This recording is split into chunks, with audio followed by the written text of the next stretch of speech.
À la fac de Lorient, Maxime est un élève comme les autres, à un détail près. Cet étudiant en master se retrouvera dimanche face aux stars internationales du PSG.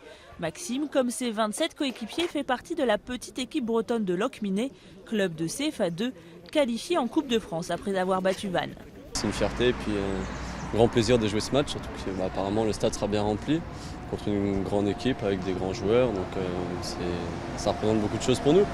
Pour sa première confrontation avec une équipe de Ligue 1, Locminé a tiré le gros lot en affrontant le PSG, premier de la Ligue.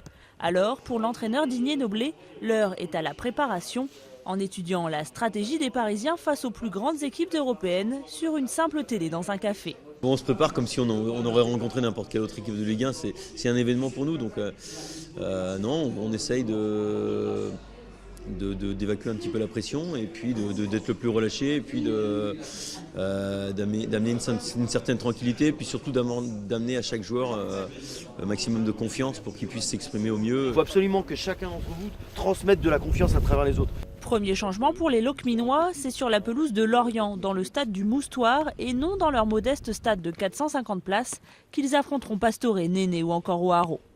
Les joueurs, tous amateurs, sont ouvriers ou étudiants dans la vie. Malgré le fossé qui les sépare, depuis le 28 décembre, ils se préparent à cette rencontre historique et veulent y croire sans se mettre la pression. Avec du travail derrière, ça pourrait peut-être passer, on verra. Tout le monde espère marquer un but, même 2 voire 3. On va pas être star d'un soir, hein. On va juste faire un match de foot et puis essayer de le gagner.